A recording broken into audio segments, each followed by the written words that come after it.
my colleague, the Honorable Rob Nicholson. Rob is the Shadow Cabinet Minister for Justice for us here in the Conservative Caucus. And I guess, Rob, it was a couple of months ago, the Liberals introduced a bill. And when Rob started telling our caucus about what the Liberals were now doing with our justice system, I got to tell you, Rob, my heart just sank, because we just got to the point as Conservatives that we started to toughen up some of the legislation and penalize criminals. And with this bill C-75 that we're going to be debating pretty soon, you started to tell our caucus about what the Liberals were doing. I could not believe it. Rob, tell us what this bill is about. I guess I do believe it coming from these people now, but thank you for having me, Candace, and it's good to be here with you. Even when they introduced it on Holy Thursday, just before Good Friday.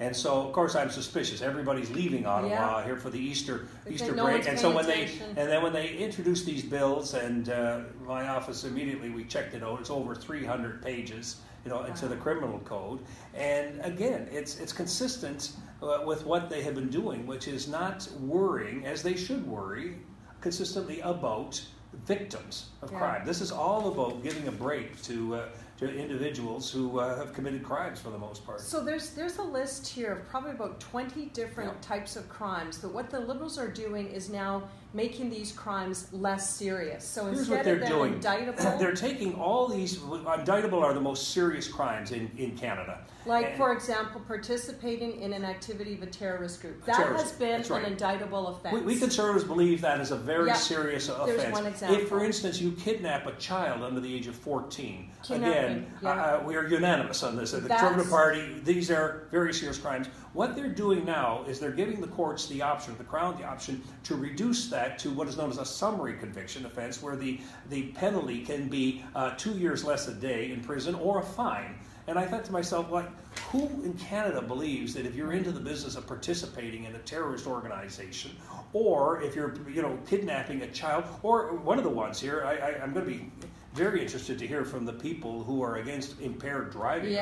Made a case that now that if you are impaired and you cause bodily harm to somebody, you have the possibility of getting away with a fine now with these new laws. And the question I asked them is why? Why? Who's coming forward and saying you've got to be easier on the people who have hurt somebody because they're impaired, or because they kidnapped a child, or they're participating in a terrorist organization. What we know is, prior to C-75, it was an indictable offense to, for example,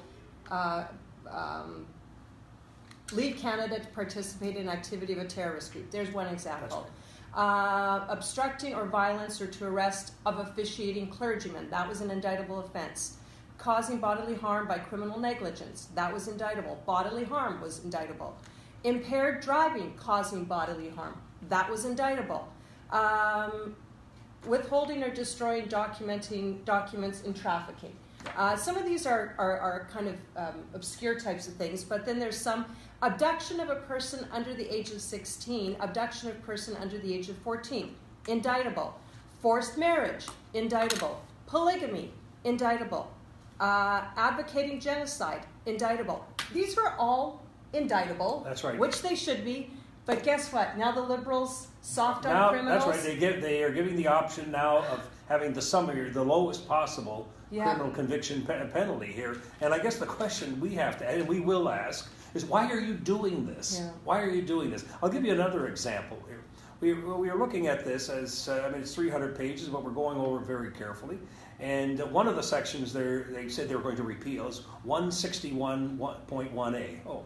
Right. 161.1A. What's that all about? Well, when you have a look at it, it's saying that a judge in sentencing somebody who has been molesting children shall consider keeping that individual, or making it part of the court order that individual cannot go around a playground, swimming pool, or places where children play. Now they're removing that. And again, they're removing it? They're removing it completely. It's just gone. And I say, well, what's the problem with requiring a judge to consider that. I mean, if you are a parent and your children are at a playground, are you going to feel more, less or more, safe for something, knowing now that the courts don't have to consider keeping that person away from the playground or the swimming pool, and so that's the part that perplexes me. Okay, if there's a problem with the wording, I understand sometimes. Some of the wording in the criminal code's been around for well over 100 years. Some of they want to. I understand that, and even we did that. We kind of clarified sections of the criminal code that were very, very old. Nonetheless, what is their problem with this, you see? Does there not seem to be a pattern with these Liberals? I mean, think about a few things. A couple of weeks ago, we found out these returning ISIS fighters coming back, these terrorists have been admitting the crimes that they're committing. Trudeau just can't bring himself to condemning it and saying that we have to get them off the street. Soft on criminals, soft on terrorism. $10.5 million to Omar Khadr. He won't stand up for people's rights who won't sign his attestation, but he sure stands up for the rights of Omar Khadr. What is the fascination with Trudeau? And the Liberals and Trudeau seem to have this fascination to protect and with protecting criminals. Do you notice this pattern as well, Rob? I mean, what we see is something that's fairly consistent.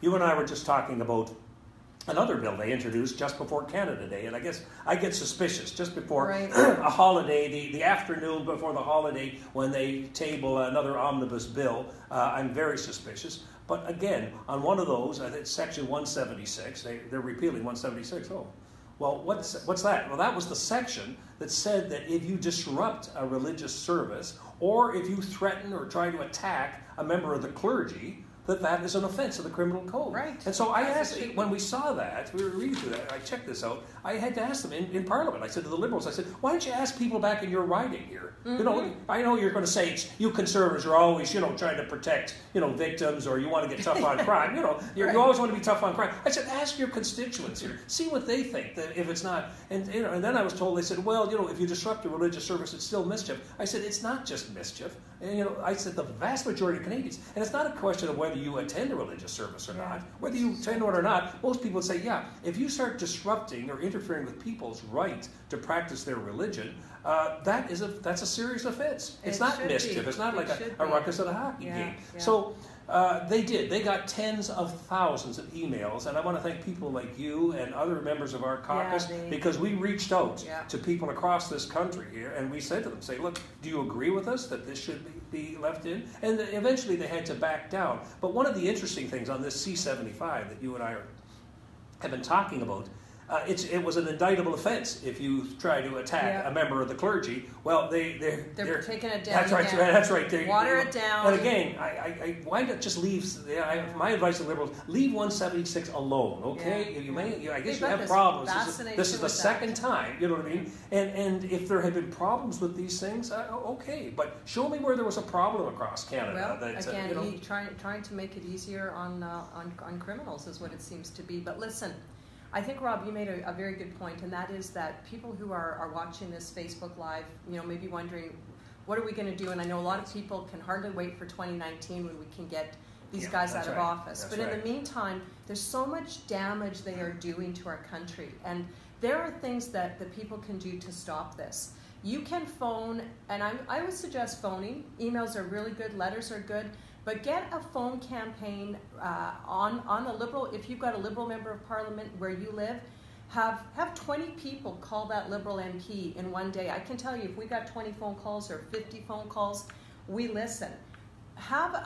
Organize a phone campaign. Call the Liberal MPs either in your riding, if there's one in your riding, or in your province, and tell them that you don't want the Liberals messing up our justice system again, soft on criminals, and making it harder for victims who already seem to have no voice with these Liberals. So I would suggest to people, tell your member of Parliament that you think it is a very serious offense, that if you are impaired and you cause bodily harm, that kidnapping a child under the age of 14 is a serious offense. Yeah. And there's no reason to start putting, lesser penalties or fines for people who do these things. You see, I think that has to be part of our focus. Tell them that. And listen, you've got Conservatives on the side. If you've got a Conservative MP, I guarantee you we're opposed to this legislation. We're going to fight it every step of the way.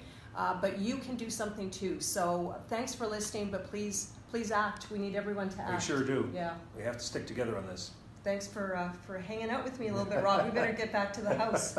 That's right.